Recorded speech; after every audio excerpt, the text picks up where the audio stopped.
Good morning guys, welcome to my channel. So I'm just here outside St James's Church in Clapham, just here, and I'm on my way to go and do Ingleborough Cave. So yeah, should be a good day. Anyway, you can't park outside Ingleborough Cave, so you've got to park right across from the church. Anyway, we'll make our way down here and head back up there to the start of the trail.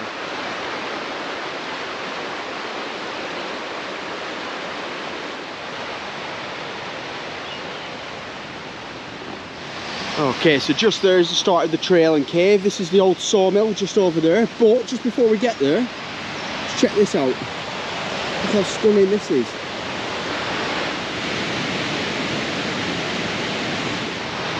Anyway, we're off to get our ticket at the old sawmill, which is just here. Okay, so I've got my ticket and we follow this, which says trail and cave, which is out this way.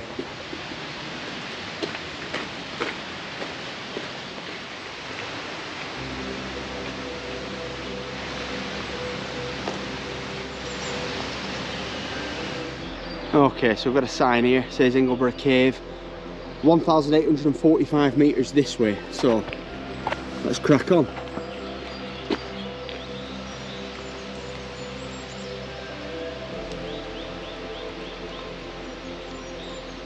I love that, I don't know what it is, but that is really cool.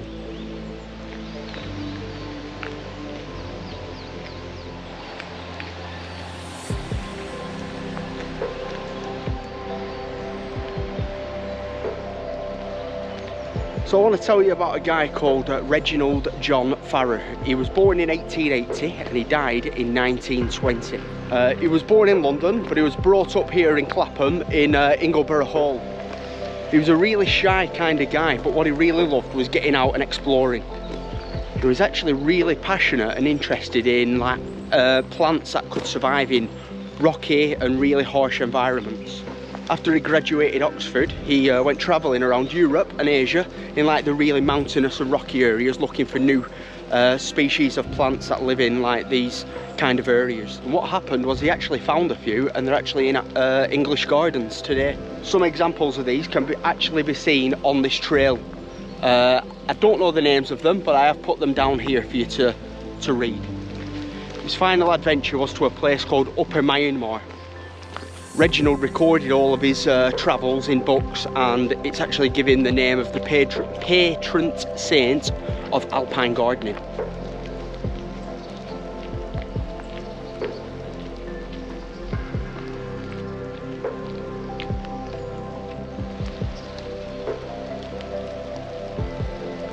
Okay, so we've actually just come to the money tree, which is just here. Let's have a look. So we've got a stump there full of coins, and we have got, look at this, all these that have been banged into the tree as well.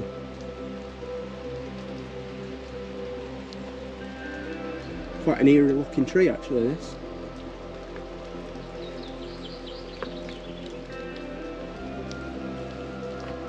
Anyway, let's carry on back up here. So a couple more facts for you. The lake that we've just passed is actually all man-made. In 1828 to 1833 it was all dammed as well. On the other side of the lake there's actually some cliffs, and what Farrer wanted to do was actually put some of the plants that he'd found on his adventures onto the cliffs. And on his initial first attempt, what he actually did was he used ropes to winch people down and put seeds in the crevices of the rocks. In 1847, Victorian engineers installed a system that could take water down from the lake to turbines that were in the sawmill. In 1896, these turbines were connected to a generator, and then what this did for Clapham was it created electricity and meant that Clapham was the first village in the northwest to have electric street lamps. With the surplus energy, what that did was it ran a single light bulb in each of the village houses. Okay, so this brings us to this. I can't even say the word. Is it something like rhododendrons, which I'm guessing are these.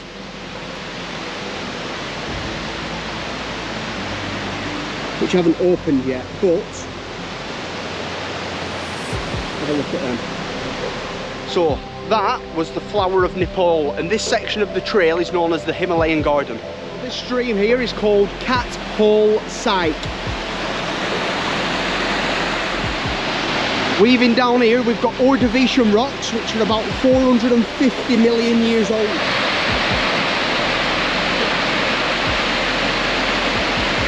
Anyway, let's get a move on. I'm going to run out of battery before I even get to the cave.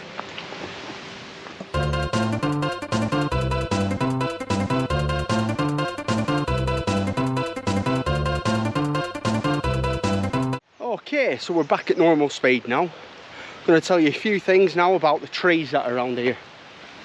So this nature trail passes through a relatively isolated area of dense woodland. Native oak and ash would have flourished in this area since the end of the last ice age, which was about 14,000 years ago. But what you find these days is an interesting mix of ancient native varieties. But you now find these along some exotic introductions, including like a variety of conifers and rhododendrons.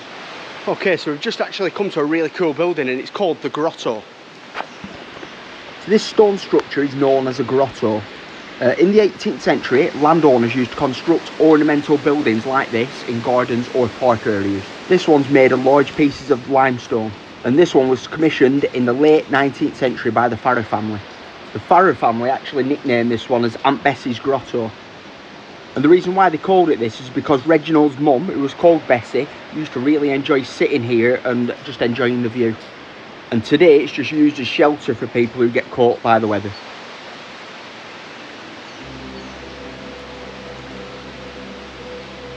What a cool building that were. Anyway, we're carrying on.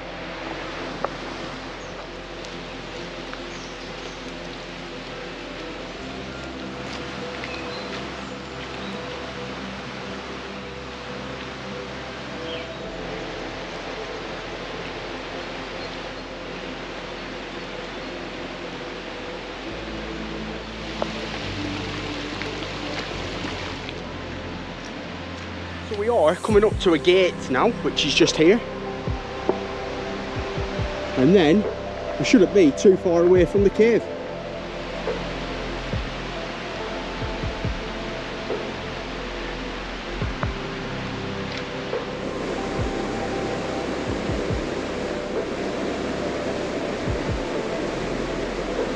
So the gate said 400 yards. We've got about 350 to go now. I can see some vans parked up in front, so that must mean that is where we are going. Don't know if you can see them.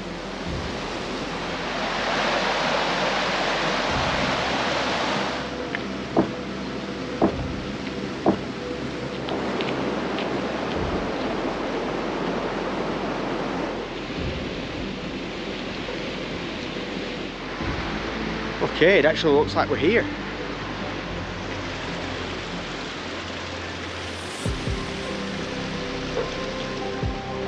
There we are, Ingleborough Cave, the outlet passages of Gaping Gill. We are here. I've just had my safety briefing, got my big shiny helmet on, and we are on our way in.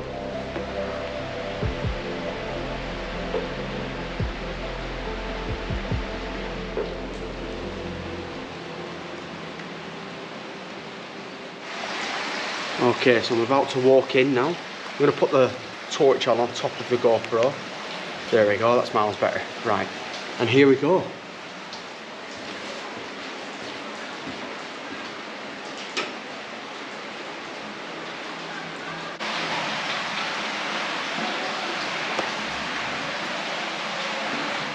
Okay, we are inside, and straight away there's running water down the side there.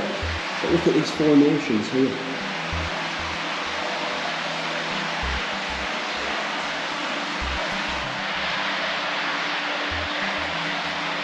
If you look up there, you've actually got plants growing inside without natural light.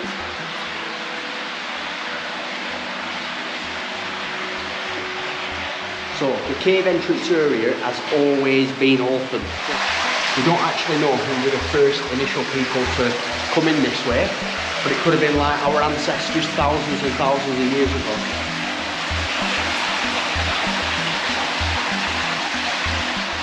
straight away at like head height, you've already got these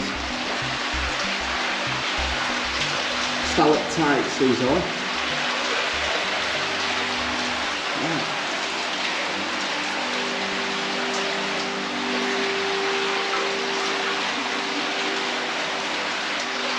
We've got a mini pillar here, which is where a stalactite and a stalagmite join together,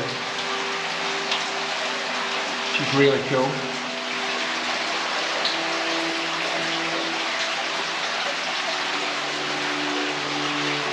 So like a little gap in this rock here, and you can see calcite just slowly forming at the back. Oh. Tiny little stalactites there.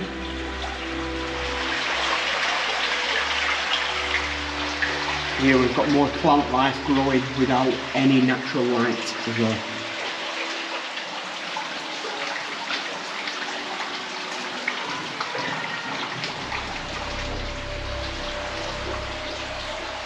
Yeah, first of all, check out the size of this.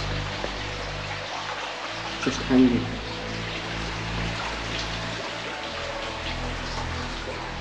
The thing that I found most impressive on this though is look at the moss on it.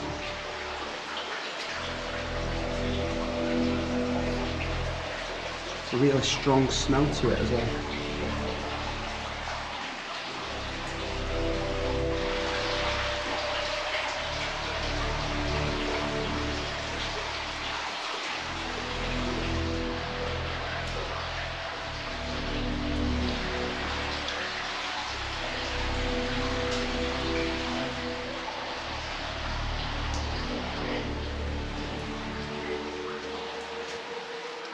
Just look at the structures of these. Absolutely stunning. This one looks like it looked like it was crystallising.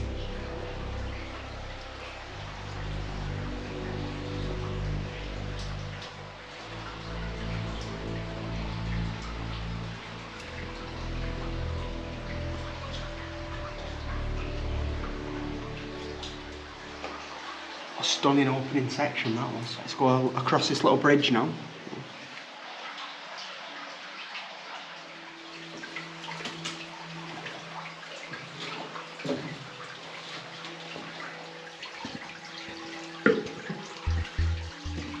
Just crossing over that bridge, I looked to my right and saw this. Look at this.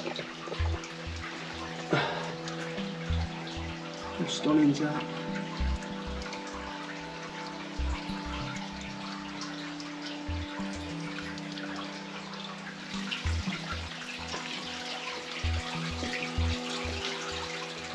We have more of these cool formations just hanging from the ceiling. Look at that. They're all over.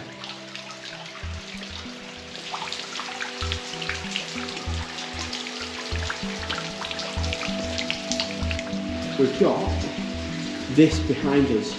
So there's loads of like calcite deposits here, look at this. All this here. And you've got more plant life growing inside, even some with actual leaves on as well. And also look at this to the right of me. Look at this.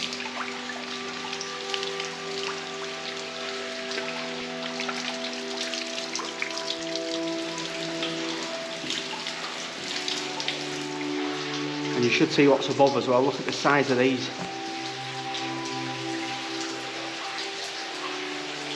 Just see the stalactites. Look at this one. So this beautiful section that I'm in, with this in, and all this, is called Eldon Hall, and it's named after one of the first explorers in here called Lord Eldon. This beautiful flowstone here, it's a flowstone because you can see the water just flowing down it, it's called the Mushroom Bed. This bit here was called the Limestone Dam. Up until like 1837 it was the full width of the cave. in September 1837, James Farrar came in here with some staff and removed the end of the dam, which drained a big lake that was at the back, and that's what we're going to be walking into today. After they drained the lake, they went on to discover the show cave that we're about to see today. And they went on to discover this with only candlelight.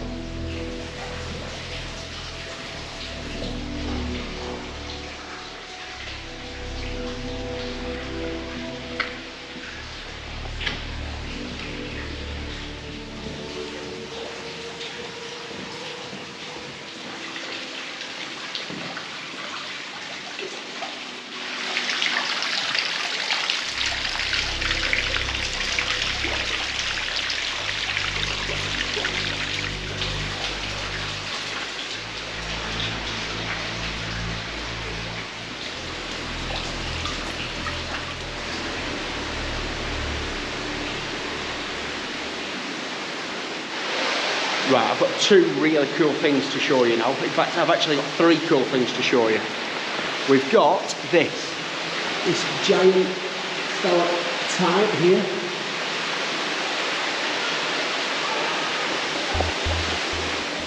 That is called the Sword of Damocles. It's massive.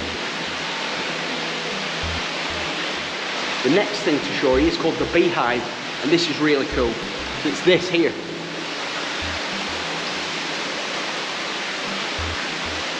The third thing I wanted to show you was actually this. Look at the line along here. So that is the original water line. So if you look at the beehive just here, this wouldn't have grown any further once it was touching the water of the original lake.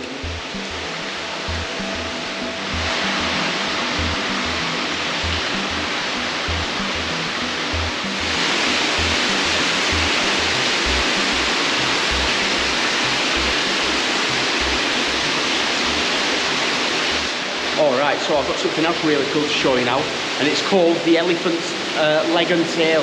You ready? It actually does look like an elephant's legs and a tail. How cool is that? So I'm going to quickly tell you how these are formed.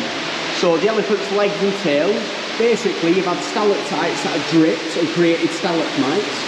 And slowly over time the stalagmites and the stalactites have both grown due to the calcite.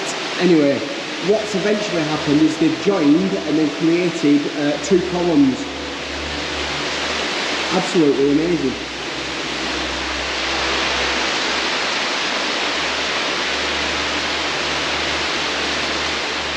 This cool thing here is called the jockey's cap, and after doing tests it grows about 1/4 mil a year. So for it to reach the ceiling you're looking at another 10,000 years.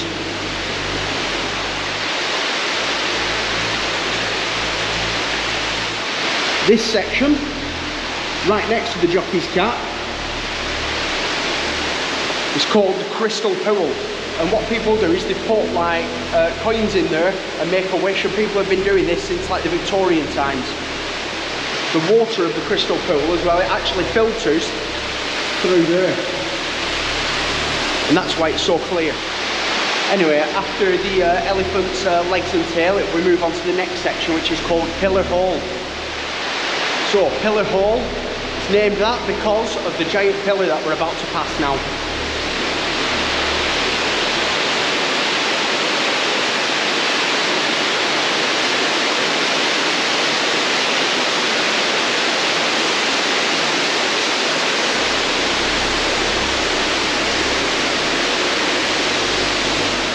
So again, it's basically where a stalagmite and a stalactite have joined together and created this pillar. That is so cool.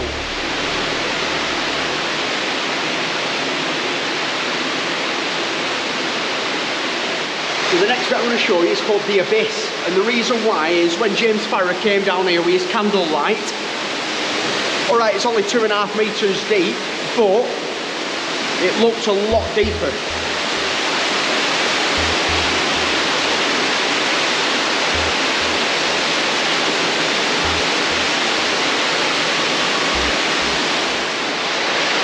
also see as well, straight after the column, the water flows down the calcite all the way down into there. And that's why it's called the abyss.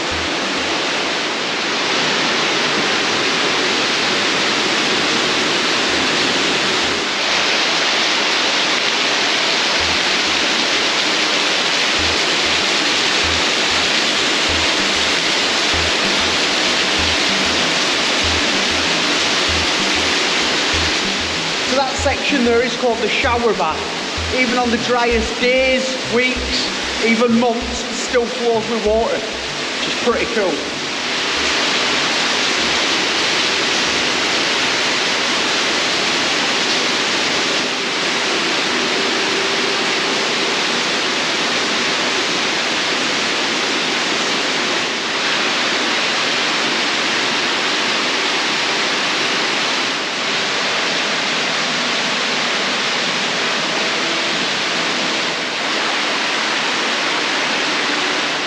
Okay, so we're at the next section now, and it's called the curtain range, and I'm going to show it you now.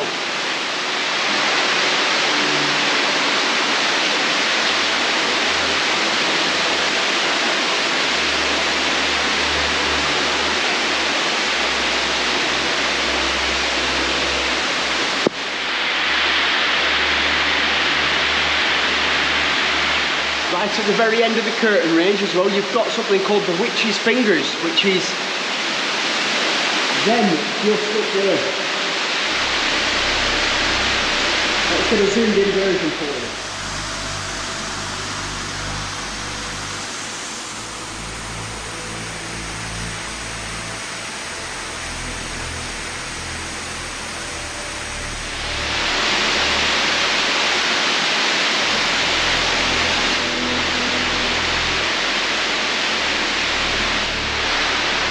From now, we've got like a large tunnel that we can walk for quite a bit. I say quite a bit, it's about 60-70 metres, and that will take us to the next point, which is called the Gothic Arch. So yeah, we're going to go.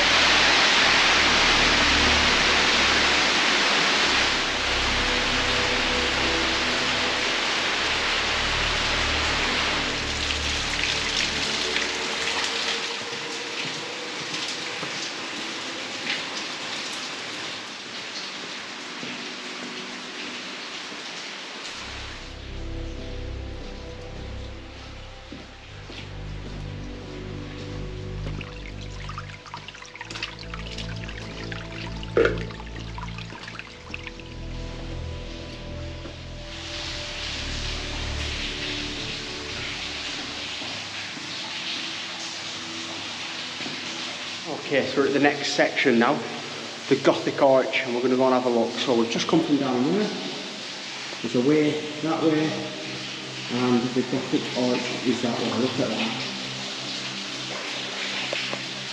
So behind me there is the Gothic Archway. Yes, beautiful, isn't it? So the Gothic Archway is blocked by a massive stalagmite, and no one has ever got past it. But there's most definitely like another path and cave system behind it, which is pretty cool. Check this out. Okay, let's check this out. So yeah, that was the Gothic Archway, and we're going to go and carry on having a look over at the other side now, which is this way.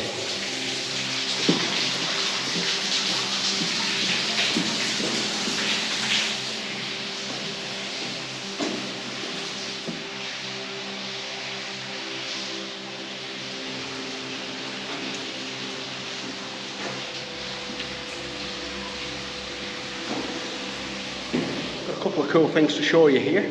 We've got this, which is called the alligator. I'll show you that.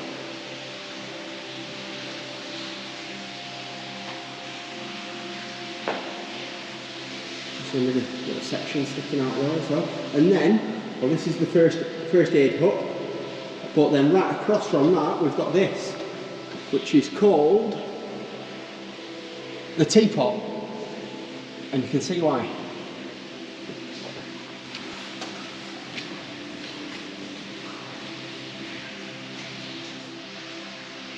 white that is over there.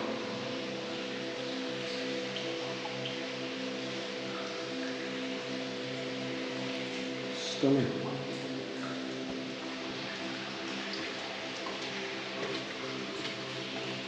Wow. What we've got over here, the Skittle stalagmites. Let me show you a better picture. So these here are called the Skittles stalagmites.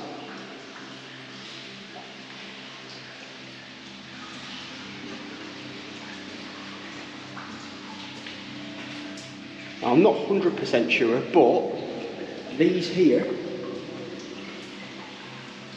I think they're called Grandma's false teeth.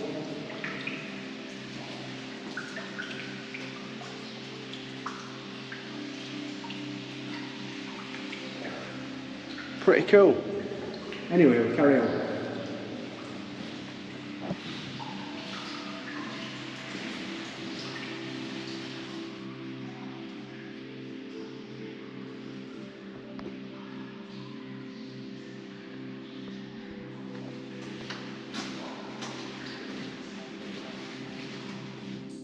So this pool here is called the Pool of Reflections, and it almost looks like a city. Can you see it just there? And it's actually reflecting the stalactites just above.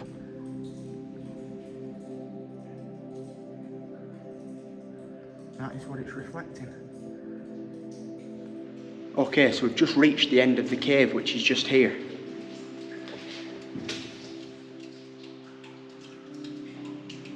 There.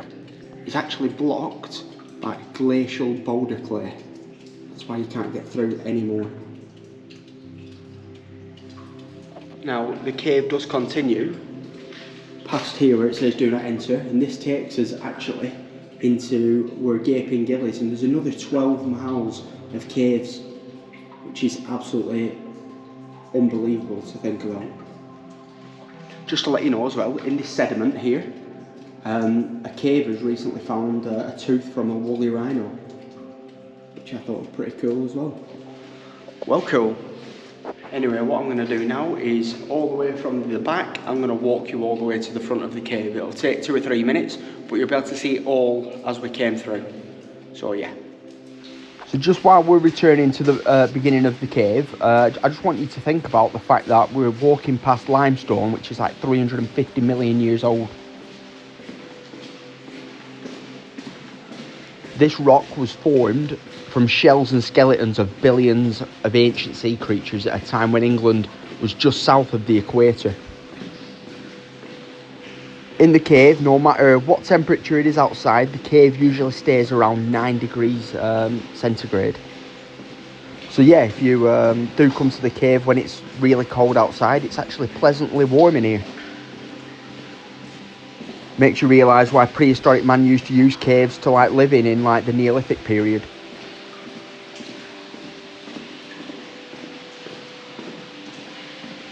Anyway, this video that I'm doing now is non-stop, so it is literally just a full length walk of the cave.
So that was my video of Ingleborough Cave. I really hope you enjoyed it. I absolutely loved it in there. It was fantastic. So yeah, thank you for watching, and yeah, cheers. Check it out sometime. Thank you.